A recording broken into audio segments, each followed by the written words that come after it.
Thank you.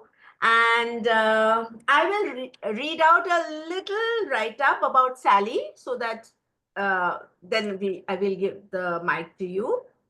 So Sally Walk, a ceramic artist from Australia, began studying ceramics at a young age, sparking a lifelong passion for pottery and sculpting. Having completed, where is it? Okay. Having completed her formal education at Monash University, Walk embarked on a quest to refine her skills, studying alongside esteemed ceramists both locally and abroad.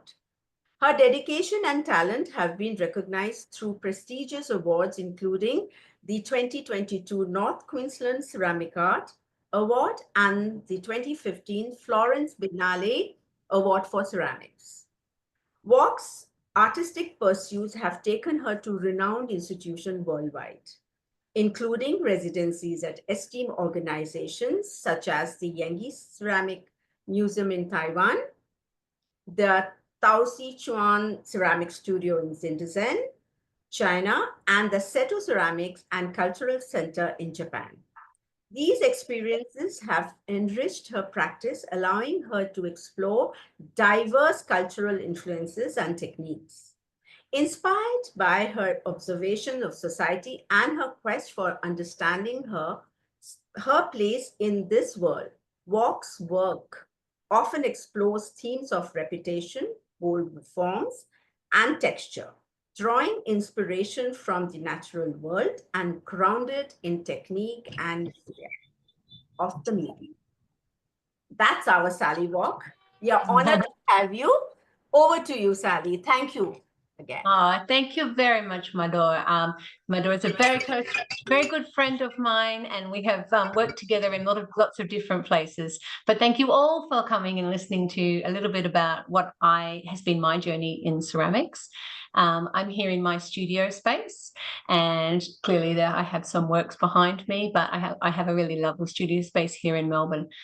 I am going to run through a little bit of a slideshow, just showing some of my experiences, some of my inspirations, and of course some of my works. So feel free to interrupt and ask questions if you have anything that's pressing right at the moment, but I will also happily ask questions at the end. So yeah, thank you. It's great to think that I can do this all the way from Australia. All right, I'm going to share my screen first.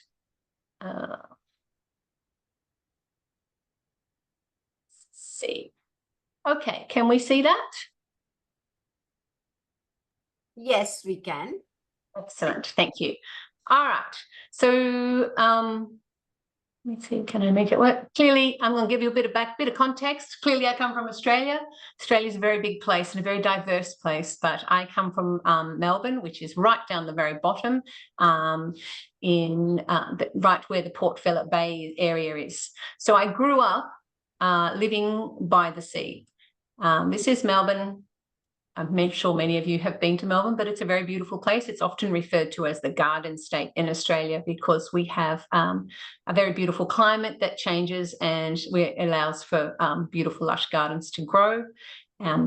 It's hot in summer, but only for a short period. Not hot like India is. I grew up in this environment, so living by the sea, looking in rock pools, swimming in amongst all sorts of interesting creatures, and just, it was a really lovely childhood, and it definitely had an influence on my work, which you will see, and if you know my work, you may see some of these influences. This is a beach that was near my house, and the little boxes on the side there are what's called bathing boxes. Individual people own those, and they're like their own little private spot on the box. I never had any, and we never owned one of those, but they're kind of an iconic thing in Melbourne. The landscape is really beautiful. Looking at the ripply marks on the watermarks on the lands on the sand at the front there, looking through all the colours. This is actually a picture of my sister taken by me. She's walking on the beach, clearly. So you can see that I grew up in a really lovely, beautiful part of the world. So when I started ceramics, I was very young. This is me I started my ceramics degree when I was 17 years old, so I'm only 18 here. And I initially spent a lot of time learning wheel throwing. So this is, back in the 80s, early 90s. And I used to do a lot of designs specifically for use of sort of primitive firing techniques. So looking at raku firing and pit firing were my two favorite areas. So and trying to manipulate in pit firing in particular, trying to manipulate some of the results that I was after. And raku firing, I loved that sort of traditional white crackle glaze, and then the dark, in contrasting with the dark carbonized ceramic bodies around it. It was, I really fell in love with those during that time. It was a very long time ago. But mostly what has had something to do with shaped my practice is seeing other people work. And I've done that through going to as many residencies as I can. Initially, I decided to do it because I thought, I really need something substantial on my CV to really make me stand out. And that's when I started doing residencies. But in hindsight, it's just been the most wonderful experiences for me, because I get to see many different artists from all backgrounds and looking at lots of different techniques and ideas and concepts. And so it's definitely been the biggest shaper of my practice thus far. So I started out going to Air Valeries, which is a art residency in France. On the French Riviera, of all things. It sounds so very fabulous, but it was really awesome, and I absolutely loved it. And I spent 6 weeks there making and creating art and meeting lots of different people. I also did an art residency in Seto, where it was probably the first time I really had a play with porcelain clays. And in this particular work, I was looking to make the work really fine, because obviously I have put lights on the inside of these. I made a sea of these. I don't know how many, where there's quite a few of them. And I lit them all from in between and then displayed them in a darkened room. And they were really quite captivating. But it was my first time to really play with porcelain clays. So that was very interesting for me. And I learned a lot. This is when I first met Mador. We were at a ceramics residency in Zibo in China, and for me it was also the first time that I had done wood firing. In Australia, there are not many places that do wood firing. Most people use gas or electric kilns. So for me, this was quite an experience. I enjoyed it immensely. I remember working through the night and lugging wood into the fire and getting too close so that I actually burnt my face with the radiant heat. So that wasn't too good. But anyway, it was all good fun. So yeah, it was a great, wonderful experience. And of course, many of you wouldn't know this place, of course. And I came here in 2012 to another residency. So this is part of the a group that we are part of in China. So every time I go to somewhere else, you'll see my work each time. It's kind of takes on a little bit of something from that area, and I just put it into my bag of goodies inside my heart of the things that I like to draw on when I'm making art. Else, when I'm not in those places, I take a lot from the different places that I go to. I went on to do the Changchun International Ceramics Symposium in China. Again, working with lots of different artists, you can see there. And the one in Yingge, which was the most incredible experience. I think there were about 80 artists there. We were put in a giant tent. Everybody had a place, and the 80 artists were from literally every country I can think of. And it was, a wonderful experience again, meeting lots of different people from all over the world. And this is what I call my ceramics family. Some very, very close friends of me, so you may recognize someone there. And I think that I just do have this ceramics family that I meet up with all around the world all of the time. And this is some of the work that I did when I was there. So using this is a purple clay that is quite unique to the area for the ones on the right-hand side, and then some works that I had brought with me to go on display in the left-hand side image. Becoming an IAC member in 2018 was really quite fabulous for me. So IAC is International Academy of Ceramics, and one of those organisations that sort of creates a group of people all over the world, and we connect in different times and work together and have conferences and those sorts of things. So again, it's a little bit like a residency.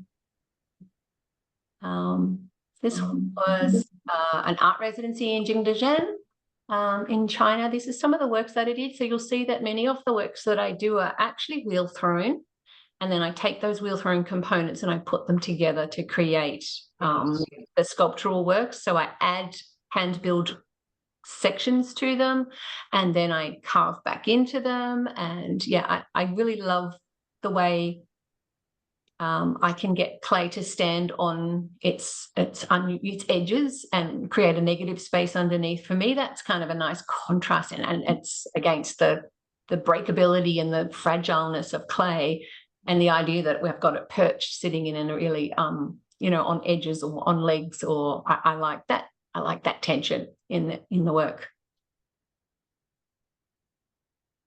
This was the group of artists that I worked with when I was in Jingdezhen, and you can see that incredibly huge kiln, because for me that was just mind-blowing. It's just like, wow.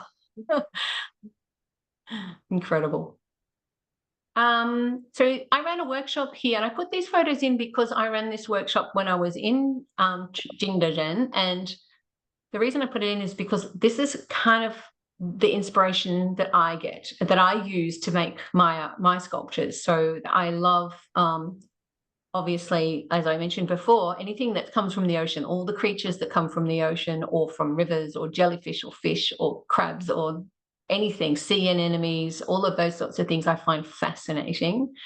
I love the way nature uses repeated patterning over and over, but I also find insects really interesting, and microscopic imagery really interesting. And I brought to this workshop a huge array of images that were of all of those things, almost like scientific drawings of them. And I asked the students to take sections from each to put together to create sculptures of their own. And this is some of the works that they did. They were highly courageous students. They just went crazy with ideas, and they came up with some really fascinating things. And they were all inspired by those drawings, photocopies that I gave them. This was some of the work that I was doing in the meantime, as well as taking that class. I was making my own sculptural works. You can see on the left-hand side those sculptures that are sitting on those little pointed edges. Well, they're not, yeah, the little extending edges there. And then you can see on the right how I fired them. So I made a hand-built, bespoke little stand for them to go through the firing on, so that they're not going to fire well on those edges, because I would get them warping or collapsing. So I created those little pillows for them to rest on while they were being fired, and then we sort of snapped them off at the end. Yeah, so I do that often with some of my things. I make supports to help them go through the firing, so that gives them that sort of negative space underneath and these little legs. And this was the exhibition from those works. When they provided with these black plinths for me, and when I put the work on the plinths, I just went, this isn't working. They look so dull against the black plinths. So I asked if I could use some of the throwing boards. So I got those and I painted them all different colours and set them on those, and it was, yes, much better. And this was just some more from that exhibition. China often does very large and quite dramatic signage. That was the back one was a whole wall. Yingge Ceramics Museum in Taiwan. I also did a residency there, and in that time, my proposal for that residency was to create a sculpture that incorporated working with the Taiwanese community. And so I created an incredible amount of work. I was there for only a month, and I created enough work to create a wall sculpture and, of course, my own works. I'll show you in a minute. But you can see here again, this is what I mean by the components of the work that are all thrown and they come together separately. So on the left is how they came together, and they were all wall hung. And then I made them all, and then I asked the community to come in, and they worked in the foyer of the gallery space to paint them. And I limited the color range specifically to allow. I needed the work to. The work was going to be one hang work with all separate components. So in order to make sure that they looked like they belonged together and they were united, I limited the color palette to just 3 colors. Given that the work itself was already quite ornate, I didn't want the public to go crazy with colours and then feel like they didn't come together at the end. And so it had to be a way that they could come together. So by doing limiting the colour scheme, they were allowed to do whatever they wanted on the actual work. So it was really fun. These were some of the other works that I made while I was there as well. I worked incredibly hard in that time, and this was the final outcome of the wall hung work. It's now a permanent display in the gallery space. This is when they've put it up permanently, they've rearranged the configuration, having it running up and down rather than the other way around, vertical rather than horizontal. It looks really fabulous, but there is a very funny story about this. So they said that they were always going to put it as a permanent display, and then somebody contacted me and wanted to ask me some information about the work. It was a lady who was running tours at the gallery, and she wanted just a little bit more information, so when she was doing the tours she could sound knowledgeable about the actual artwork. And I went, oh, that's great. Because I didn't even know it had gone up as a final artwork. So I asked her, can you send me a video sort of just walking up to it so I can get a sense of what it feels like? And she did that, which was lovely. But I soon realized that this beautiful work made by the whole community, with a percentage that are probably more female than male artists or members of the public who worked with me. But this artwork is actually in the men's toilet. So either side coming forward is a row of urinals. And I just went, oh my gosh. So anyway, it was funny, and it's a hilarious place for me to be there. But there is a display board about it at the front, and apparently people do just go in. Men and women all just go in for a look. So it's a very interesting story. So this is again some more of those. There were a metal stand that was made for those. It just runs up through the center. So these are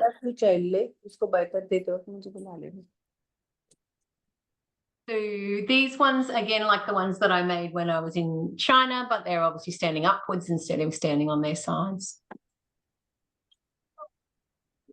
There's one more from that series. And these are all from that series as well. I've had the great pleasure of having lots of artworks selected for different prizes, but I'll just go through a couple of them. So this was called Absurd Collection, and simply because really the absurdity of these works is quite real, and they're all a little bit crackers or crazy. Sorry, excuse my Australian slang. And so they went to the Cheongju International Biennale in South Korea, and they were displayed there. And yeah, that was really something special for me. This was the most special. So the Florence Biennale, I entered this, this was the work in the making, but I entered this work in here. There's also another funny story about that, because I entered this exact same work into a Victorian, so a local state ceramic prize, which was probably, our most lucrative ceramic prize here in Victoria, in Australia. And I entered this work because I was so proud of this work. This work was really important to me, and I thought, I think I've done a good job. And when I entered it, I didn't even get shortlisted. And I was a bit disappointed about that. And so I thought, right, I'm going to enter it in the Florence Biennale as well. And to my surprise, this work won first prize at the Florence Biennale. So there's a lesson in that. If you ever think you should enter something and you are doubting yourself, you should just do it, because you never know. Anyway, so these are really a fascinating work. They were perched on metal legs that I had welded for me, and then I attached like I'm not sure what the word, like a material that I put over the top of the legs to make them all look bumpety and everything over the top of the metal, because the metal was too straight for me, because this work was a little bit about what was happening in the world at the time, in particular in Syria. And I remember seeing all these images on my television screen of people being forced to leave the place where they live, their homes, and they were sort of packing everything up and taking it and putting it on their back and moving on to a place they didn't know. So it was like looking at these people in their worst time in their life, worst possible time.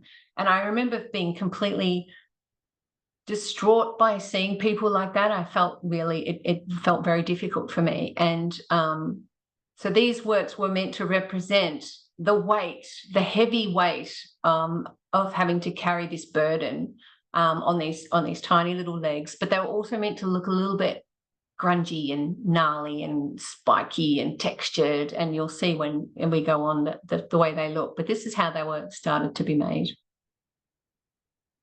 So I added lots of scratch marks and black underglaze I put over them and wiped it back so that it sat in all the textures, and then added little touches of colour to sort of unite them. And this is how they looked at the end. There actually was a group of 6 of them, and they were all different heights. And yeah, I really enjoyed making this work, and I found them, I liked the way they looked, and I may even go back to doing some more of those. So underneath there was like a small U-shaped metal piece, and I just made the clay a U-shaped, a piece of clay that would fit inside that metal piece, and then built around that. So you can see there are some wheel thrown pieces there, and also some slab work to make. And I wanted to make sure I covered the little saddle that they were sitting in. And this is the prize, giant gold coin.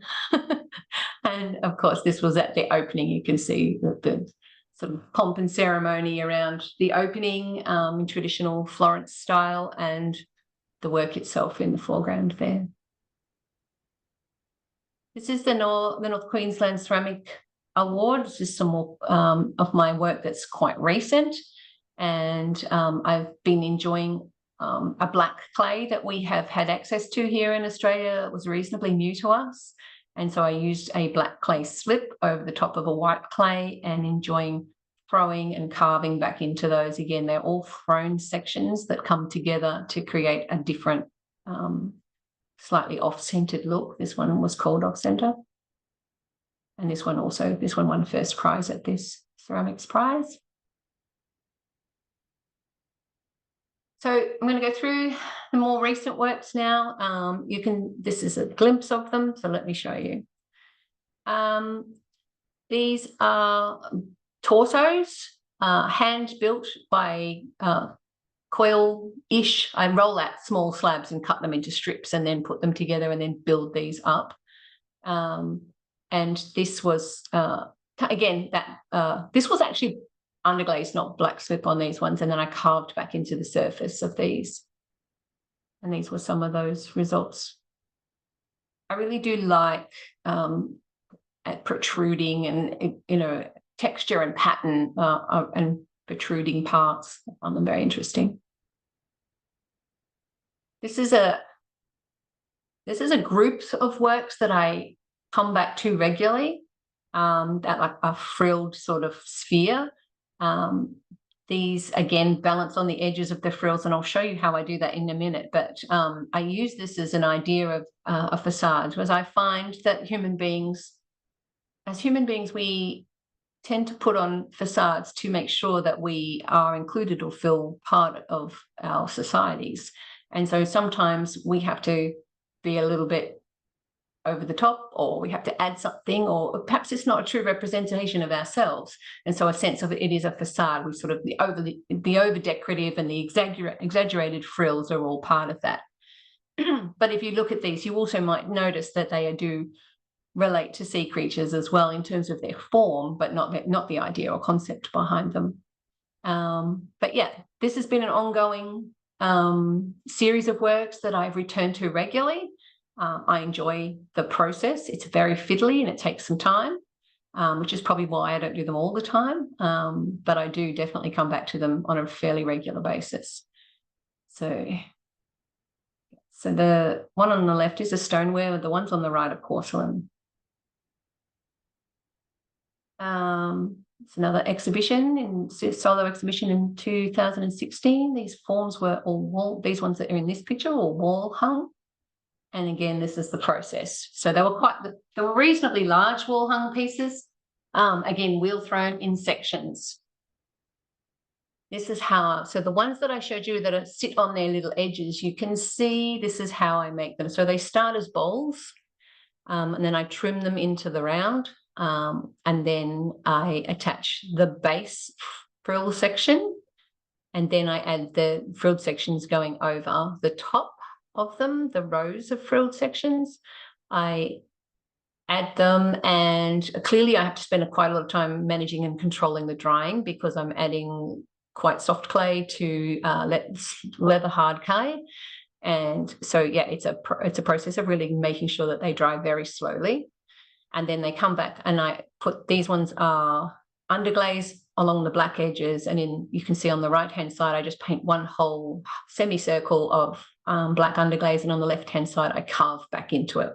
Sometimes I carve directly when it's wet, and sometimes I carve after the firing and use like a little engraver, like an electronic one, like a Dremel, but a little tiny attachment on it, and that's a way I can get really detailed patterning on them.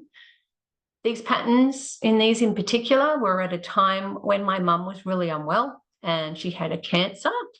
And in researching her cancer, I stumbled across microscopic images of the cells that were the cancer cells. And, when you look things up, you get those images on the side. And that started a bit of an adventure into microscopic imagery and reference to cells in these works. Yeah. So the thing is, when I fire these, I fire them like this on the flat. And then I actually have to join them together afterwards with glue. And that's how they get to sit on their frilled edges, because they cannot be fired on those frilled edges. They are quite fine. So there they are. That's how there's the bowls that have been trimmed into the round, and they're the bases. So I turn that up onto the bases, and then I do the edges. This is some other works in the making. So you can see my love affair with carving patterns into things. It's quite an obsession. Sometimes I think I'm just going to keep that really, just simple and not do too much, but it gets the better of me and I can't help myself. I mean, the reality is at home, I have a really minimalistic look, but when I make artwork, it's just highly decorative and overdone, I would say, but I love it. So it's great. I find it very relaxing to sit and carve. So some more. These are the same works on the right-hand side as you saw in the previous slide, but I love to put a wash of black over the top and then white back so that I get that real emphasis of the texture and the patterning. So you said I refer to these sort of frilled spheres very regularly, and I really love making them. So this was an exhibition called Semblance, a little bit like facade, an outward and often misleading appearance is a little bit the same idea and concept behind these works. It's overly heavily patterned facade, and the idea of ceramics is that it lends itself to a interior, because that's the way ceramics is sometimes. And so I see the interior as where the real you lies. A few more from that series. few more from that exhibition.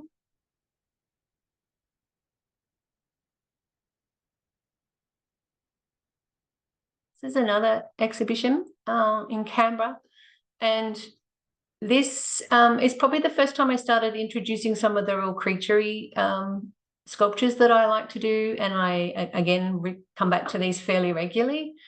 These sculptures balance on very fine legs, and as I've said throughout this whole talk, is that clearly that is difficult to do in ceramics. So I do actually again have to make a bespoke stand for each one, that they sit through the center of that work, and they are fired with those in place until the very end, and then I snap them off gently with a hammer. But again, along the same concept. This work featured a lot of that sort of cell kind of patterning. But you'll see, I don't know if you see on this one, I actually carved out the center of these as well. So you can see there's line work on the insides of those. It's actually quite difficult. They are reasonably big. They're about maybe, I don't know, maybe about 40 centimetres, 30 centimetres maybe for some of them. And then some of them have a really intense blue glaze on the inside. And these were some more of those frilled version ones with a little bit of colour. And these were more of the creature ones. So the creatures for me are, again, a little bit... So when I say in the little blurb that Mador mentioned to you, she talked about how I look at society and where I fit into that society. And often I think people are weird. And so I kind of, you know, thinking of a person that I've found challenging or whatever, I can manifest that into a little creature. I also see those creatures as a way of surviving, like a cockroach. This was my solo exhibition in New York. Now, these works have what look like really fine line work on here, but these are, it's a waxed linen thread wound over a paper and wire core, and then, if you can't really see them too well in that picture, but then they are, there's a little woven basket, and that basket, I've attached that to the clay section.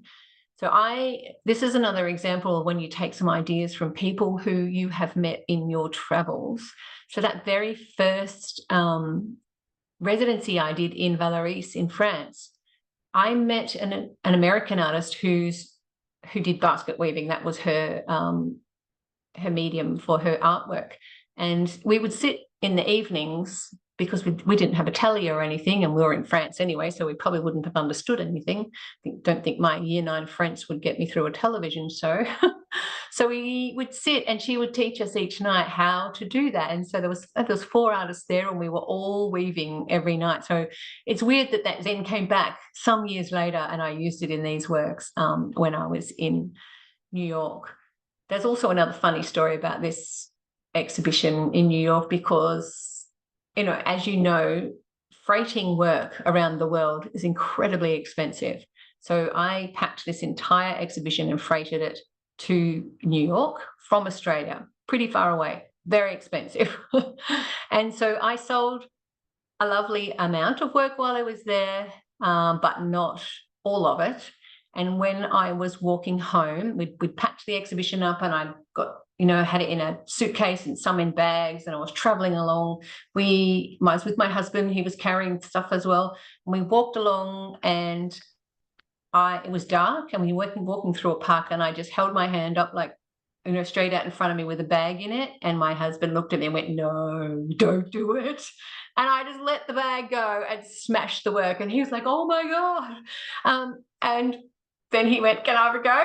And so he did the same. And between us, we smashed what was left and put it in bins as we walked home, because I thought, I can make that work again, but I don't want to have to pay that extremely expensive cost to get it all home again. So it was kind of funny. We were laughing a lot.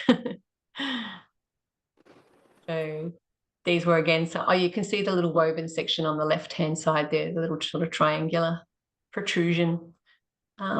Yeah, it's very fine weaving or basket making. Yeah. So there were some of those. The works on the right were, I'll show you at the end of this slide. There are some slides that are direct inspiration, but those works on the right, those little holes in the rocks, were from a beach that my grandmother grew up on. And I remember walking on that beach. I took lots of photos, but it's almost like I felt her soul on that, walking along that beach. And I was running my hands over it and thinking, my grandmother could have done this. And my grandma and I were very close. And she's passed a long time ago now, but I definitely felt her there with me. So, and these have little bits of gold patterning on the inside of those shapes. Here we are coming up to another exhibition in preparation. These big shapes. These ones I didn't have supports for because you can see the legs are quite robust. So each of those legs are thrown on the wheel upside down and then attached. So each section of those bits, all the added circular shapes are thrown and added on, but the center shape is a slab built section. And I usually just get a big old pillow and drape a slab over the top, dry it off, and then roll out another slab and drape it over the same pillow, and then join the two halves together to create a really organic shape.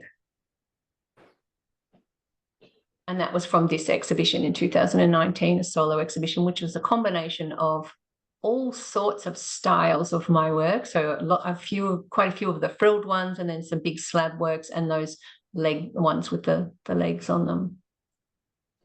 There's some examples of some of the close-ups of the works here. This one's quite large.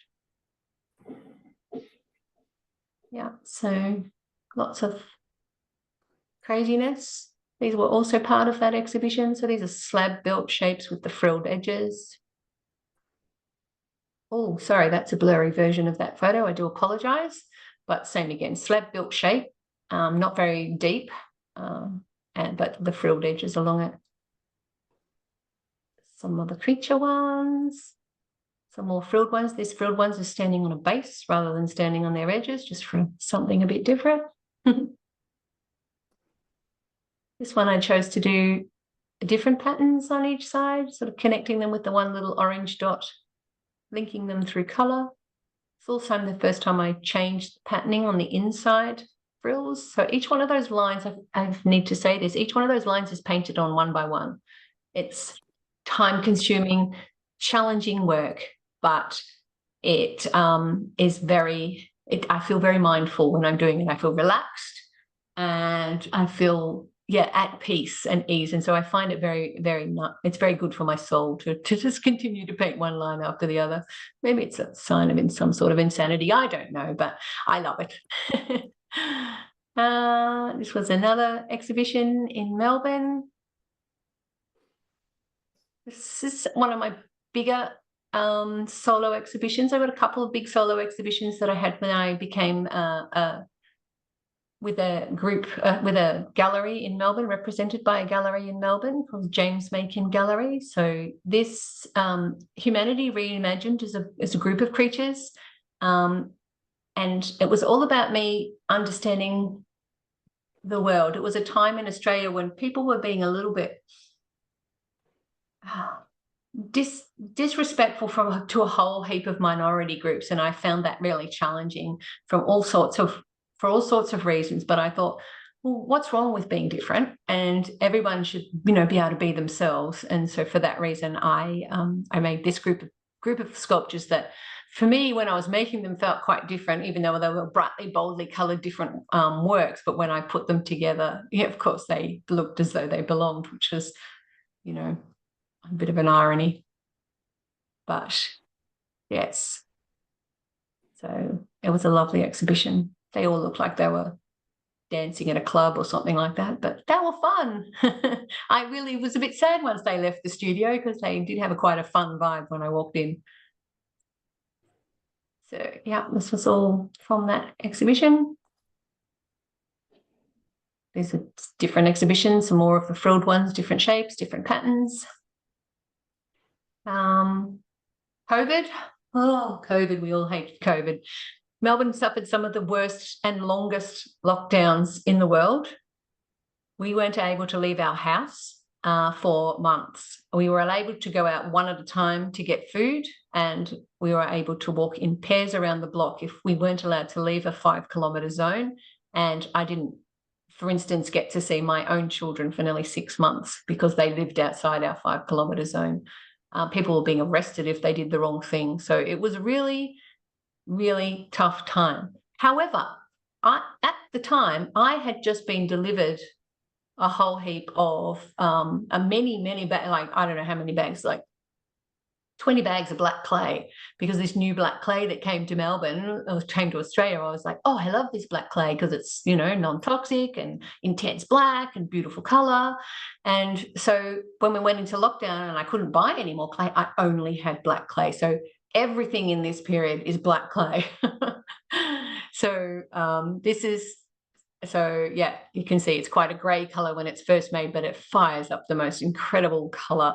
It almost feels like black leather. It's got a beautiful slight luster to it. And of course, when you put a clear glaze over the top, it can become very shiny and very black.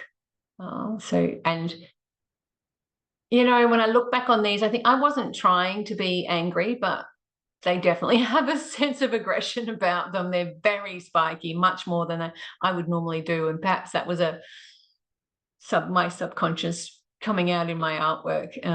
And yeah, it was remember it being quite a challenging time. Anyway, after that, a little bit more colour came back in. Again, this is in readiness for the Sydney Contemporary exhibition. Eventually it got cancelled because of COVID, but the work was shown in a different gallery after that. But again, making separate sections on the wheel and putting them together in interesting ways and adding some some hand-built sections to them. So yeah, a lot of these didn't see the light of day, and you'll probably even see some of them behind me when my face is on the screen. But yeah. This is my most fabulous exhibition, even if I do say so myself. I loved this work. So this was because we came out of COVID and if everything felt restricted and we felt under control. And it was, when I came out of this, I felt like I just want to go crazy. I want to do off-center and not symmetrical. For me, just my personality, I quite like symmetry.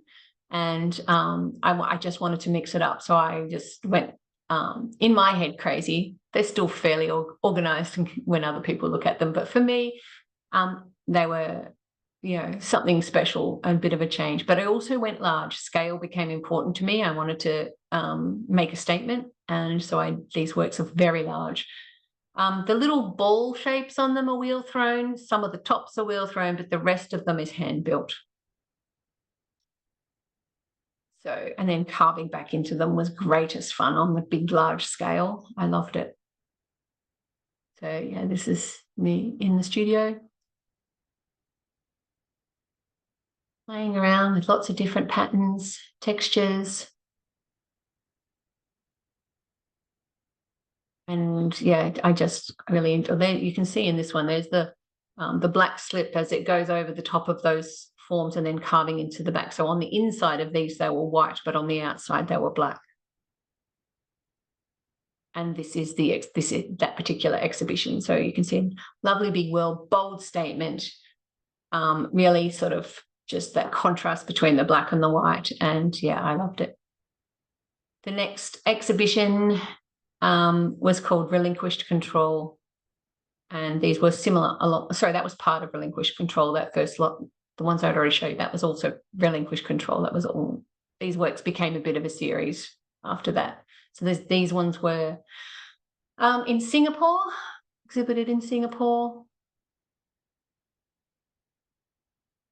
Yeah, but it's the same thing, just mixing it up. This is my most recent solo exhibition called Leap of Faith. And this was about the idea of that this little shape on the top, however you see it, most people see different things. But for me, it was like almost like taking flight, like a bird about to pounce and take flight. And the idea is that to get to that top, you've had to overcome some real difficulties, whether you're climbing over the boulders or the patterns. So it's meant to be a representation of the struggle that we get through before we reach our potential. These works featured the same technique where I used the black slip over the white clay and carved back into them, but they also included some that had a gold glaze on the base. And that sort of faceted base on the one on the left, the gold one, that came about because it's two bowls joined together. I mean, it's two big bowls that are thrown that I have joined together to make this sort of almost peanut shape. And when I was joining them, I had just sort of, it was looking a bit thick in the center. So I just sort of gently carved a few bits out. And then all of a sudden I went, oh, I like the way that looks. And then I just kept carving, and then I kept carving, and then I kept carving. And before I know, the whole base was carved. And I loved that faceted look. I think it looks good with the gold on it, the way it reflects light around. This is some more from that series. So the little dots on the one on the right-hand side is literally just the black clay, but I've just put a circle of clear glaze over the top of it. And there's the faceted gold ones. The way they shimmer, I think, is really attractive to me. And this is that exhibition. This was a very successful exhibition. There are a couple of them still left over, but most of them sold. I even painted that shirt, the top that I'm wearing, with patterns on it that related to the exhibition. It was a very cold day, that's why I got a woolly top on. This was an activity that I proposed to the City of Melbourne.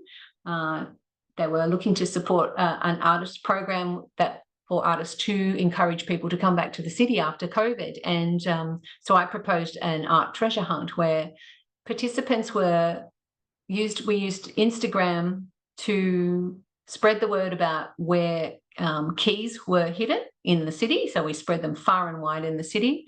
And then if a participant found a key, they had to bring it to the town hall. We were set up out the front of the town hall, and I had a number of perspex clear boxes that had an artwork in it. And if they had to run along and find which key opened the perspex box, and if they found a key that opened a perspex box, they got to keep the small sculpture. It was a bit of fun. And yeah, lots of people got involved, and every time a key was found, they had to post it on Instagram and tag me in it. So I knew that people were coming to come and see if they could get a sculpture. And yeah, it was really good fun. Created a bit of a buzz around the city and got people back in and walking around the city. This is us set out the front of the town hall, and there's some keys. So I made the keys just out of polymer clay because they're a bit more robust. And a little sculpture attached to a key, like a key ring sculpture out of polymer clay. So that was fun too. They got to keep the key ring as well. And this is people trying their keys, see if they can win a little sculpture. And there's a couple of people who, managed to get themselves a little sculpture. So it was a great fun activity in the city. We had a ball. Okay, so inspiration for my work. So I am a doodler.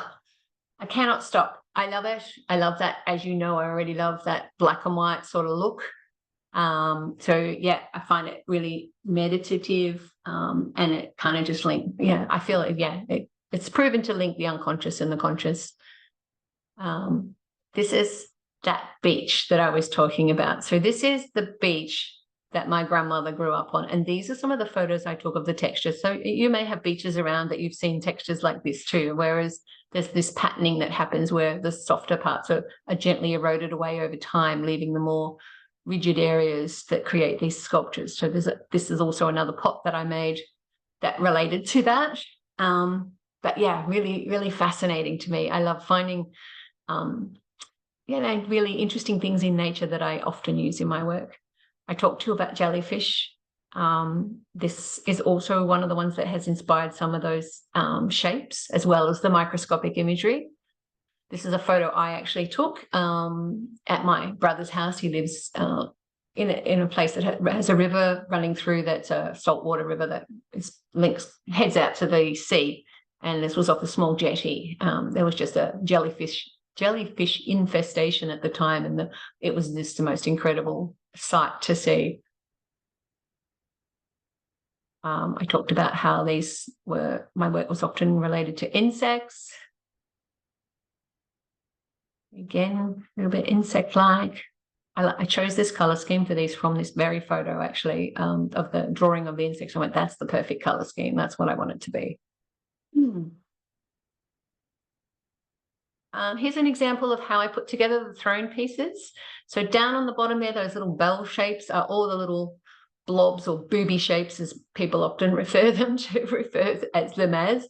And so I've made those shapes on the wheel, and I've trimmed them. I put the little lines in when I'm trimming on the wheel, and then when I go to put it on the main sculptural piece, I've cut a hole out so that then I can then add that on and join it on and smooth it out, and then do the carving over the top. So it's a little insight into how it all comes together.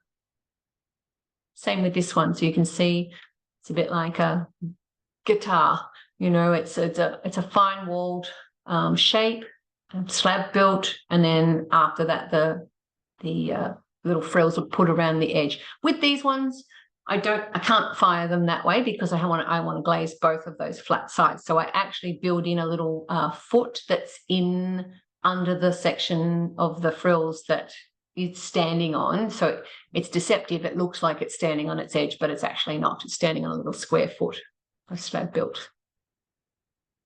And the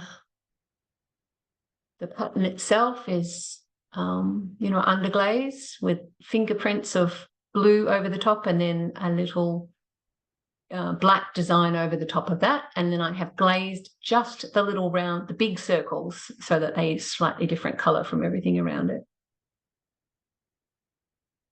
Again, these insect shapes I find fascinating. You've seen how these come together. I showed that one already. And this is one of those like sea cucumbers. I've seen one once in real life up in the warmer waters near Queensland, and yeah, I loved it. I didn't take this photo; I stole it off the internet. But you know what I mean. You can see where the influence comes from. It's like it's completely reflected there. And that's the end for me. So I will. Okay. Hey, thank you so much, Sally. It's wonderful. What a busy and fruitful and awesome life. And you're a storyteller. Yeah. And you're such a storyteller. Now let's open up to the members. If you have any questions, please show your faces so Sally can see you guys. And please, if you have any question, please ask. Somebody, Shukti has written, are these two clay bodies? Do you use two clay bodies? Use few different clay bodies. So I have a raku. The big work is what's called a white raku clay. So it's a clay that goes up to stoneware temperatures, but it's got a sand grog in it. It allows for a bit of strength as it's getting bigger. And then often with the smaller ones, I will use a porcelain. It's actually a mid-fired porcelain clay. But then the black clay is also mid-fired, and yeah, a few different clays I like to use. How big is your kiln? The interior measurement is 1 meter. So the big black and white ones, so you can see these. So these, well, which way? That way. Or perhaps even this way. I'll scoot around my studio. This really big one. Yeah. That actually was made in 2 pieces. Okay. Yeah. So I've joined them together afterwards. I've allowed like a teapot lid. You can sit it in and it holds there. So electric kiln. Electric kiln. I have an electric kiln. Yes. Yeah. Hi, So, yes. Sally. Wonderful work. I have one more question for you. These are very large pieces, and you're participating in a lot of places. You move around with these pieces. How do you transport all these pieces? So when I'm going, the big pieces I don't take; they're too big. But the pieces, like for instance, the ones that I just did in China, like this one. This is only this size. So I actually packed a separate box. I'm getting quite good at packing things. Lots of foam and support, and really firmly packed. And I do pack them when they seem to survive. I don't think I've really ever broken anything in traveling. I've transited a few. The big ones that went to America, that was just a lot of packing material, about 5 layers of bubble wrap, and then. No, what I want to understand is, are these in parts, or do you seal them once you make them and you make the whole thing, like, the whole installation work? No, they I mean, all do you stay seal together. them, or are they in parts and they have grooves and they fall into the grooves? No, they're all one part, except for the very big ones that are over 1 meter tall, and then they fall into the grooves. Yeah. Oh. So apart from the one, anything below 1 meter is all one solid piece. Oh. Yeah. Thank you. That's okay. There are a lot of messages. They're all saying thank you to you and a lovely talk and presentation. Any Oh, that's very nice. Thank you. 6 new messages. Let's see if I can. Oh, that's nice. I like how situations have left its footprint in your work. What a lovely way to say that. You do. Hello. Hi, this is Amber here. Do you maintain a sketchbook of a kind, or how do you evolve? She's a doodler always. Oh, you're a doodler. So I doodle, but I don't make sketch. The doodles are around just immediate, and I don't think about patterns. That's different to a sketchbook. So what I actually consider myself a 3D sketcher. So I am not very good at planning. So I have an idea in my head and I just go for it. If it doesn't work, well, the beauty of clay is that I can smash it down and recycle the clay. But I definitely am. I refer to myself as a 3D sketcher because I try and I get bored with doing many designs in books. I had to when I was at uni, but I don't work like that now. So you take some time before you get down from inspirations, your impressions from nature to narratives, and then sort of reach where you are. Yeah, I think I have one of those brains that sees that fairly quickly. It's almost like I take it all in and store it, and then it comes back out in works when I get going. So for me, I start with the form, the main shape, and then from there I go, oh, what would work? I'll try this and I'll try that, and to see what comes out. Okay. And like how much of this is it intuition and the reason? It's definitely intuition. Yeah, I feel like it just evolves. Yeah, and then of course over the year, I mean, I've had a career for over 30 years, so I am starting to get into a groove where I know what I'm trying to achieve, and it's in my head and I can see it. So yeah, I've had a lot of practice and a lot of failures in my time. So yeah, that just helps the process be a little faster, I think. Thank you.